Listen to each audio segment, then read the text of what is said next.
Ating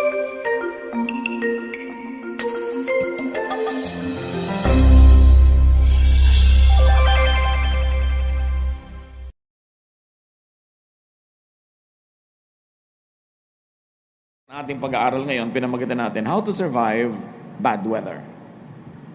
Salamat Panginoon dahil kayo po ay Diyos ng lahat ng panahon, lahat ng uri ng klima, lahat ng uri ng weather.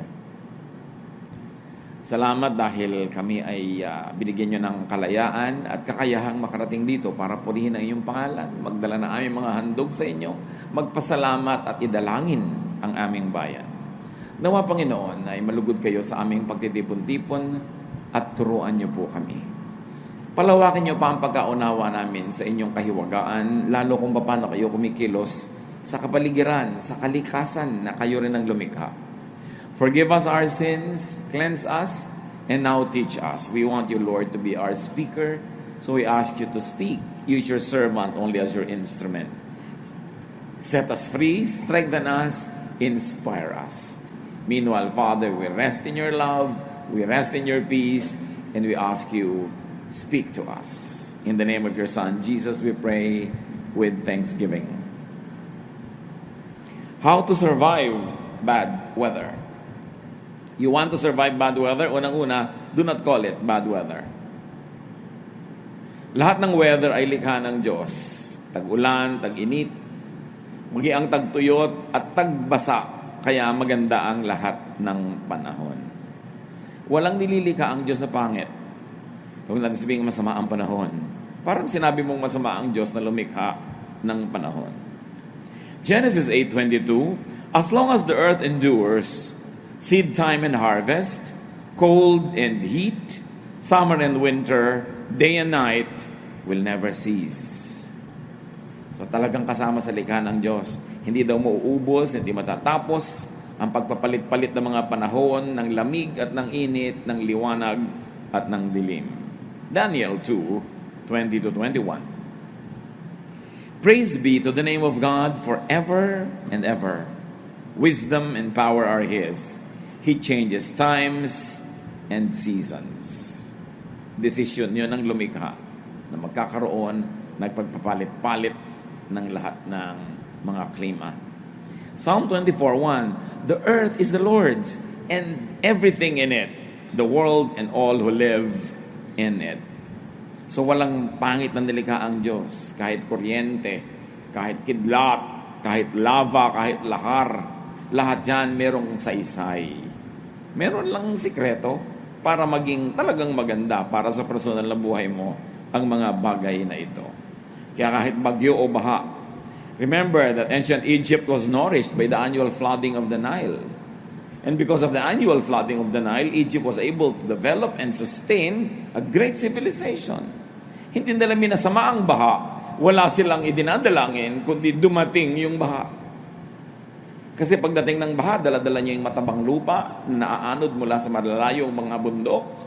Dala-dala niya ang tubig na naiipon para siyang pandilig sa mga bukid ng mahabang panahon. Hindi masama ang baha. Psalm 135 verse 7, He makes clouds rise from the ends of the earth. He sends lightning with the rain and brings out the wind from His storehouses. Sa pagpapalit-palit ng panahon, nare-recycle ang lahat, lumilinis ang mga bagay-bagay, lalo sa water cycle, and even during a thunderstorm, the atmosphere is recharged with electrons. Kaya may water cycle. Lahat nire-recycle. Mula naman nung nilikha ng Diyos, ang sangdaigdigan at ang sangsinukob, wala siyang idinagdag o binawas na nakalagay na doon nung simula. Recycle lang ng recycle. Ang recycling ng tubig at ang lahat ng elements ay design ng may likha. Ecclesiastes 3:1, there is a time for everything and a season for every activity under the heavens. Therefore, weather is good, no matter what form it takes. For you to survive what you might call a bad weather, first change your attitude towards the weather. And you will not only survive it, but also you will enjoy it. Begin by calling it more respectfully. Pwede natin masabihin na maulan ang panahon, hindi yung masama ang panahon. Hindi yung masungit ang panahon, pwede masabihin mahangin ang panahon. Meron pa naman panahon na masungit. So parang negative agad yung attitude mo, paano ka mabe-bless? Kahit naman ayaw mo o gusto, nandun yung panahon na yan. Respect the weather. Yun naman ang batas ng nilikha ng Diyos, ng sang nilikha, respect. Respeto mo lahat. Respeto mo yung kuryente, huwag mong hipuin nang hindi ka mamatay. Or huwag kang tumungtong sa tubig na maaring merong talop na kuryente. Kaya ka naman namamatay Pang-energy naman yun hindi pang patay. Kaya lang, nalalagay ka kuminsan sa maling lugar. Bad lang ang effect pag mali ang timing o placement ng tao. Halimbawa, babaha. Nagiging bad weather yan pag nakakalat ka sa dadaanan ng tubig o ng baha. Maaanod ka. Matthew 7:26-27, a foolish man builds his house on sand. The rain came down, the streams rose, and the winds blew and beat against that house, and it fell with a great crash. Hindi naman tayo kailangan lumayo na sa Biblia mismo, sa mga turo ng Panginoon. Binibigyan na tayo ng turo how to build a house. So pag sinasabi mong it's a sin, for instance, to kill someone because you're breaking God's law, now here is Jesus' law about building houses. Might you also be able to call sin pag nagtayo ka ng bahay sa dadaanan ng baha? Kasi hindi mo ginagalang yung law, natural law. May religious law, merong moral law, merong natural law. Locate correctly. Hindi naman pinroblema ng mga ninuno natin yung mga baha na yan kasi nung araw wala mga bahay sa tabi ng ilog. At lagi nga natin binabanggit, may bahay man noon, matataas ang silong, may mga halige, bumahaman, dumadalang yung tubig. Kasi dadaan lang naman yun Kaya naman nagtatagal lang ngayon, walang madaanan kasi tinayuan na ng bahay lahat, tinambakan ng mga ilog, ginarangan ng mga drainage. Kaya ang tagal-tagal tuloy ng tubig. Nagmumukha tuloy bad yung flood. Ang actually merong bad planning ang mga tao or walang planning.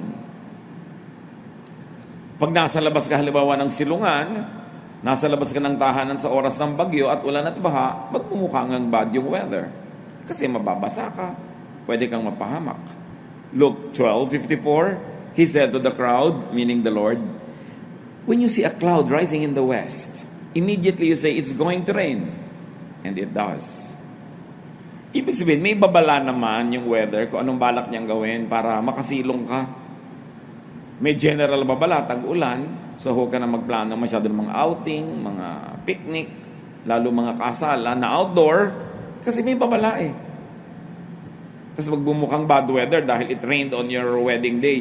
Pinili mo kasi tag-ulan. So, sinong may kasalanan nun? Dapat sumilong na agad kung ayaw mo mabasa. Respect time. Observe good timing. Jeremiah 8:7, even the stork in the sky knows her appointed seasons, and the dove, the swift, and the thrush observe the time of their migration. Migration of birds and fish for warmth, even for breeding. Alam ng mga salmon kung kailan sila babalik upstream, kung saan sila ipinanganak. Imagine nyo kung saan ipinanganak yung mga napisa yung itlog ng salmon na yan at naging salmon siya.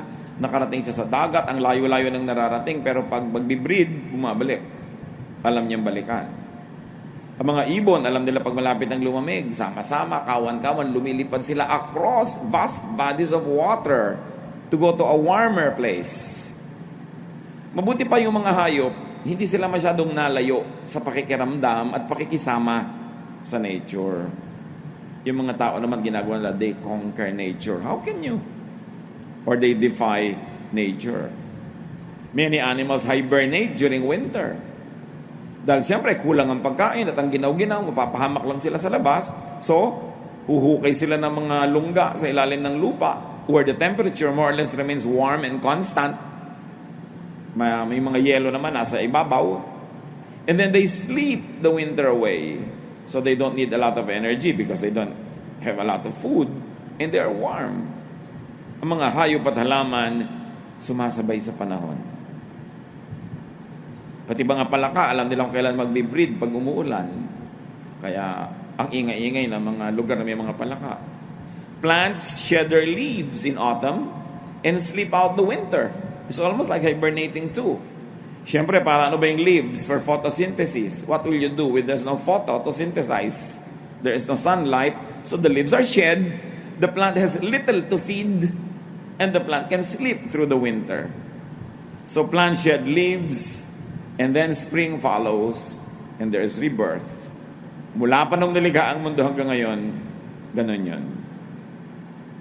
So how do you survive bad weather, so cold? Prepare your needs on time. Proverbs 30:25, ants are creatures of little strength, yet they store up their food in the summer. Maliliit na mga langgam, nakita niyo kung isang langgam nagbubuhat ng isang butil na bigas. Ilan yun? 10 times ng body weight niya yung binubuhat niya. Dahan-dahan, unti-unti. Kasi pag umulan na ang liliit na nila, maaanod na sila ng tubig at wala na rin silang madidilihin sa mga pagkain kung saan-saan. Nananahimik sila sa kanilang mga lungga. Meron silang nakastore na pagkain. Minsan, daig pa ng mga langgam yung mga tao. Inaabutan ng dilubyo, walang pagkain sa bahay kasi wala nakastore. Sasabihin so ng iba, paano yan? Kahit gusto ko mag-store, wala akong pera. Diba? Kahit ayoko naman tumira doon sa dadaanan ng tubig, saan ako titira? Sa Malacanang Palace. Dinadaanan din yun ng ilog. Paano yan kung wala ako kayanan? Yan nga mga kapatid ang pananagutan natin kuminsan, hindi lang individual, collective. As a race, the human race mismanages the race, the civilization, the people, the towns, the cities. Kaya collectively, we suffer. Pwedeng personally, hindi mo choice yan. Pero choice ng humanity. May mga greedy. Therefore, dapat yung evenly distributed resources, nasa konting bulsa lang, marami tuloy nagugutom. Kaya racial yung kasalanan, hindi lang individual. Buong human race may pananagutan sa pagpapulyot ng ating mga lupa at hangin at mga ilog, sa kasakiman ng mga developers at pakikikutsaba ng mga government people, yung mga hindi dapat tayuan ng mga building, tinatayuan, lahat tayo nagdurusa. At yung mga sakim na marami mga nakikikbak, sila hindi nagdurusa. Pero syempre, their hearts are fattened for a day of slaughter. May araw din ang lahat. Dahil ang Diyos ay Diyos ng katarungan. Pero meron tayong dapat matutunan. At huwag natin laging sisihin yung economic system, yung mga politiko, yung mga kung ano-ano. Dahil may kanya-kanya rin tayong pwedeng magawa para iiwas sa mga sarili natin sa panganib at ihanda ang mga sarili natin na humarap sa mga panahon ng tagulan, ng baha, o kasalatan ng mga supplies. Kita nyo yung mga prutas, summer fruits are loaded with water. Alam kasi ng singkamas, alam ng melon, alam ng pakwan na ang tag-init ay tuyot na tuyot. Kaya ang mga prutas nila, ang daming tubig. At pati tayo, nakikiinom ng tubig nila. Inaagaw nga natin sa kanila Primitive peoples respected the seasons and planted in season. Alam nila kung kailan magtatanim. Pati ang mga badyaw, ang mga sama dilaot, titingnan lang nila yung galaw ng tubig sa dagat. Alam nila kung pwedeng pumalaot o hindi. Ginagalang nila. Nakikiisa sila sa kapaligiran. Ecclesiastes 3:1-2, there is a time for everything and a season for every activity under the heavens. There is even a time to plant. So do not go against time. Kaya naman, meron tayong mga weather forecasters o hindi mainam na lumipad ang mga aeroplano, therefore cancel the mga flights. Nakikisama ka sa panahon. Hindi mo pwede ipagpilitan ang gusto mo. You want not only to survive, but also to enjoy nature. Respect the laws of nature, especially the seasons.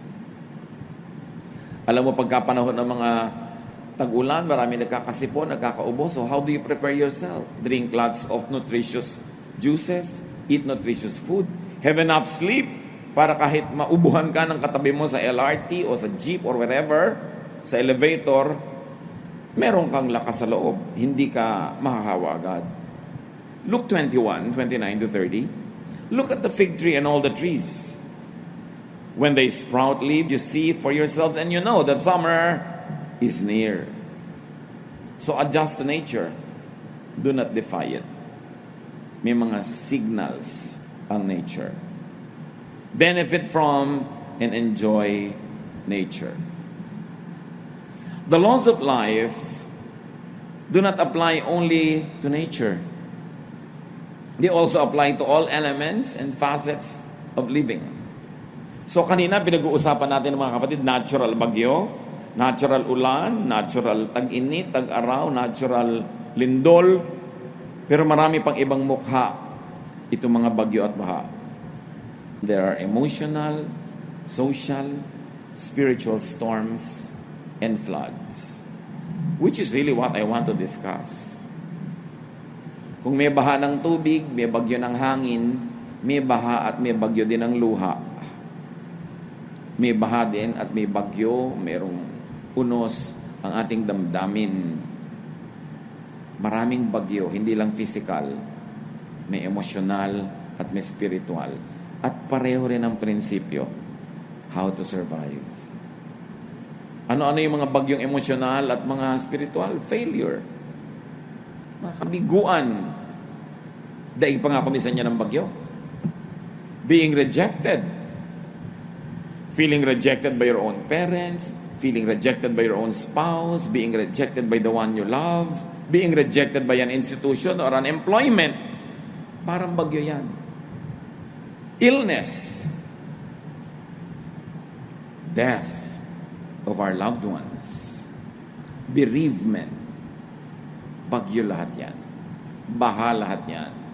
Loneliness and depression. Fear. Hopelessness. And other trials. Dumarating din yan. May panahon din yan, may season. Pag inobserbahan natin, may season din yan. Hindi random lang lagi. James 1:2-3. Consider it pure joy, my brothers and sisters, whenever you face trials of many kinds, because you know that the testing of your faith produces perseverance. The same principle. Huwag mong tawaging bad luck, huwag mong tawaging bad life, bad whatever. Sabihin mo lang, kasama talaga ng buhay. Natural. Pag nagkikita kayo, mayroong paghihiwalay. Natural, may ipinapanganak, may mamamatay. May mga panahon ng kasaganaan at may panahon ng kasalatan. Kuminsan parang walang reason, pero may unseen reason yun. Tulad ng pagtrato sa physical na bagyo at baha, respect emotional and spiritual storms and floods as also parts of life that God designed. Mas maagang tanggapin natin mga kapatid na ganun talaga ang buhay. May araw na masaya, may araw na malungkot. Ganun talaga ang negosyo. May panahon na malaki ang tubo, mayroong panahong lugi-lugi. Mayroong panahong sobrang lugi. Ganun talaga ang pag-ibig. Kuminsan ang saya, kuminsan ang lungkot. Ganun talaga. Lahat ng nagaganap, hindi nagaganap ng walang permiso ng Diyos. What's happening is either God's perfect will for you when you obey Him, or God's permissive will when you or your loved ones or people who affect your life don't obey Him. Pero, not a sparrow falls to the ground without the Father's permission or knowledge. Nothing happens in your life that God doesn't know about. And if God knows about it, whether you understand it or not, God understands it. Whether you like it or not, God permits it. So there must be something good in it.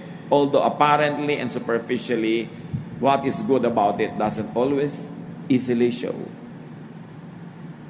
Kaya nung si Job ay dinapuan ng kotak-kotak na dilubyo sa buhay, at sabi ng asawa niya, sumpahin mo na lang ang Diyos mo na yan, at mamatay ka na. Total, wala nang dahilan para mabuhay pa tayo. Biro mo sabihin ng asawa niya yon. Namatay lahat ng anak nila, nawala lahat ng kanilang kayamanan, nabalot ng galis at sakit itong si Job. Sabi ng asawa niya, why don't you curse God and die? In Job 2:10, he says, shall we accept good from God and not trouble? Kung gaano kakandarapan na tumanggap ng pagpapala, tanggapin mo rin kung merong hindi pagpapala sa tingin mo. Kung gaano mo ka gustong tumanggap ng saya, pag ang ipinadala naman at pinayagan na ilungkot, tanggapin mo rin. Huwag kang magrebelde sa Diyos, huwag kang magalit sa Diyos. Lahat yan bahagi ng buhay at walang na-exempt dyan. Kahit mga hari, kahit mga propeta, kahit sino, dinadapuan ng lahat ng uri ng emotional storms. And besides, trouble is relative. It depends on how you look at it. It is a matter of point of view. Saya lang ba at walang lungkot sa buhay? Ginhawa lang ba at walang hirap? Pagsasama lang ba at walang paghihiwalay? Sa katunayan, mas masarap ang pagsasama, mas masakit ang paghihiwalay. Ganun talaga.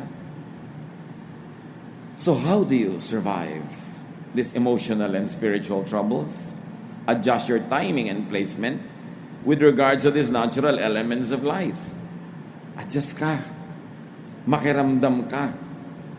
Job 37:6-8, God says to the snow, fall on the earth, and to the rain shower, be a mighty downpour, so that everyone he has made may know his work.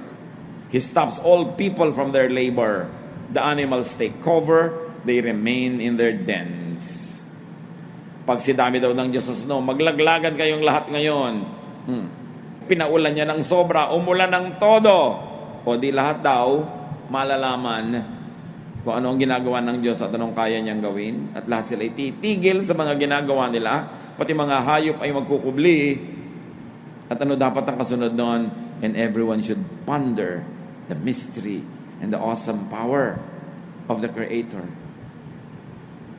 That such uncontrollable events must lead you to worship. Because they are mysterious and cannot be thoroughly measured or understood, such wonders must lead you to godliness, to a holy fear of God, and to a complete submission to His power. When times are happy, be glad. When times are sad, be sad. Huwag baligtarin. Yung iba, panahon dapat ng pagsasaya, umiimbento ng lungkot. Yung iba naman, panahon ng lungkot, pinipilit magsaya. Huwag mong labanan yung agos. Yun ang nangyayari. Kaya, Pastor, nalulungkot po ako, nakaka-guilty kasi Christian ako. Ba't ka nalulungkot? Namatay po yung asawa ko. Abnormal ka kung di ka malungkot. Natural lang yun. Napapaiyak po ako, di po ba nakakaya yun? Parang wala akong faith. Kaya ka nga, binigyan ng Diyos ng luha para ipatak mo. Patak mo lahat, mamaya titigil din yan. Pero habang pinipigil mo, lalo na masasabog ang yung dibdib. Bakit mo pipigilin? Kaya ka nga may lacrimal glands para mag-produce ng tears. And according to scientific findings, tears contain a lot of toxins. Kaya pag umiyak ka, daig mo pa nag-detox. Kaya mga bagong iyak, sa sarap ng tulog. Ang himbing, pag napaiyak. Ang Diyos ang may gawa ng lahat. So huwag pigilin. Sabi niyang Ecclesiastes, may panahong yumakap, may panahong bumitaw. So yumakap ka kung gusto mo. Kung gusto ka rin yakapin, kung ikaw lang may gustong yumakap, yakapin mo yung haligi. Kung gusto rin niya, di makipagyakapan ka. Ba't mo pinipigil? May panahon daw tumawa, may panahong malungkot, may panahong sumayaw, may panahong magluksa. Kung sabi lang ride ka lang. Sumabay ka lang sa agos, huwag mong labanan. Ganun ang buhay At tandaan mo, God is God above the storm and over the flood. Yung hindi mo makayang storm, Diyos lang naman ang nagpalaglag nun Isipin ninyo, isang buwang ulan, pinalaglag ng Diyos sa isang araw? Kaya niya. Paano ko isang taong ulan, pinalaglag ng isang araw? Lalo ka mag-worship. Huwag ka magreklamo, huwag ka magalit. Anong laban mo doon? Mag-worship ka? Sundin mo ang kanyang kalooban, surrender to God's will, and honor Him. And pray that you might be spared. Psalm 107 verse 29, He stilled the storm to a whisper. The waves of the sea were hushed. Hindi ba lahat ng mga sinasabi sa Psalm, ginawa ni Jesus? Ang lakas ng hangin, lakas ng bagyo, sinaway lang niya, tumahimik bigla. Ang maganda nun, God can still you also. Kung ang bagyo, ang hangin, ang alon na patatahimik, ano man ang bagyo mo sa loob ng dibdib mo ngayon, kapatid, kaya rin niyang patahimikin ng Diyos. Kaya sa Diyos ka lumapit. Sa Diyos ka umasa. Ang Diyos ang bigyan mo ng kaluguran. Mas madali naman payapain ang loob mo kaysa isang buong dagat. But nothing is too great for God to do. Kung minsan ang nakikita lang natin yung physical na storm mas mahihirap yung storm sa loob. Walang kwenta yung hirap ng katawan, ang mahirap, hirap ng loob.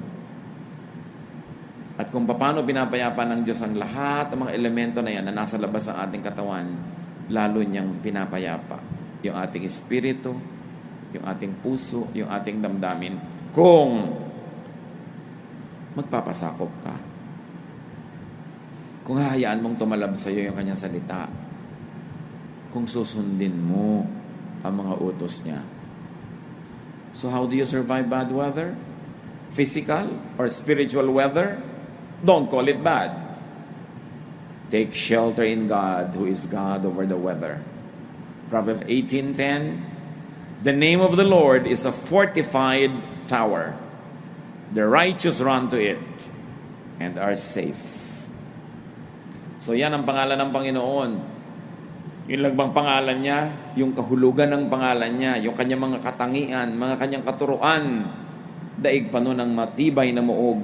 Alam niyo nung araw, kaya may mga tower, ang mga kaharian, usually sa mga tower na yan, mga fortresses, merong balon sa ilalim. Para kung may dumadating na mga kalaban, yung mga mamamayan, tumatakbo sila papasok doon sa loob ng muog na yon, isasara yung mga pinto nun, may tubig sila doon kahit hindi sila palabasin ng kalaban ng ilang buwan. Meron sila doon mga tinatago mga pagkain para may makain sila. At yung mga pader, ang tibay, hindi tabla ng mga pana, ng mga kung ano-anong mga sandata. At yun daw ang pangalan ng Panginoon. Pag may dumadating na bagyo, lalo na yung emosyonal, spiritual, sa kanya ka tumawag. Doon ka kumuha ng shelter sa pangalan niya, sa kanyang turo. Dahil dapat, hindi pa dumadating yung bagyo, sumusunod ka na sa katuroan niya. So, hindi mo na kailangan tumakbo pagdating ng bagyo kasi actually, nando ka naman sa loob ng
og na yun, anytime, every time. When you live in the center of God's will, you don't even have to run into that stronghold because you are within the stronghold. Kaya pwede tayong maghanda. Kung hinahanda mo physically ang bahay, ang silong, ang lugar para sa bagyo, ihanda yung kalooban, laging sumunod sa Panginoon. Napaka-importante na ang kanyang mga diwa matupad sa ating buhay. Psalm 32 verse 7, You are my hiding place. You will protect me from trouble and surround me with songs of deliverance. Kanino ka kukubli? Sa Panginoon. Because God can give you protection also. Don't run into the tower only after, but also before the flood. Kita nyo yung mga iba natin mga kababayan, mabababa pa yung bagyo, ang baha, pinapalikas na, ayaw. Kung kailan lubog na yung bubong at sisingap-singap na sila, sasama rin pala sa rescue, hindi pa agahan. Ganon din tayo kamisan, di ba? Susuko ka rin lang naman pala sa Panginoon. Magpapaligtas ka rin. Ba't aantayin mo pa na halos malagot lang yung hininga bago ka sumunod? Agahan mo na. Bakit aantayin mo pa na grabe na ang kalagayan mo bago ka matauhan at sumunod sa Diyos? Agahan mo na. Alam nyo kung bakit hindi umaalis yung mga kababayan natin sa bahay nila agad? Kasi nanghihinayang sila sa kanilang earthly possessions. Baka may magnakaw pag umalis sila. Anong mga pinanghihinayangan natin kaya ayaw nating lumapit agad sa alok ng Diyos na iligtas tayo? Iligtas tayo sa mga kamalian, iligtas tayo sa mga maling relasyon, sa mga maling gawain, dahil may pinanghihinayangan din tayo, di ba? Pero kahit ganong panghihinayang nyo dyan, kahit ganong kalaki ang pagpapahalaga nyo, pag talaga nanganganib na yung buhay nyo at sobrang grabe na, susuko din naman tayo sa Diyos. Agahan na lang. Para konti lang yung damage. Remember, timing and placement can keep you safe. Lumugar. Know God. Follow God. Rely on God. Psalm 46, 1-3. God is our refuge and strength, an ever-present help in trouble. Therefore, we will not fear, though the earth give way and the mountains fall into the heart of the sea, though its waters roar and foam and the mountains quake with their surging. So God is our refuge and our strength. Sino ang malakas, sino ang secure? Yung maganda ang relasyon sa Panginoon. Kahit maapektuhan ka ng physical flood, maapektuhan ang iyong mga physical belongings, pero ang mahalaga yung emotional and spiritual life mo intact with the Lord. Isaiah 25:4, You have been a refuge for the poor, a refuge for the needy in their distress, a shelter from the storm and a shade from the heat. For the breath of the ruthless is like a storm driving against the wall and like the heat of the desert. Maraming sumasalakay sa ating kapayapaan, sa ating katahimikan. And the Lord, the name of the Lord, is our strong tower. So take comfort in ease and rest. In times of hardship and trouble, take comfort in the kingdom of God within you. Sa mga karaniwang araw, pwede tayong sumilong sa mga physical na silungan, mga bubong, mga shelter, mga bahay, savings, money, friends, human connection.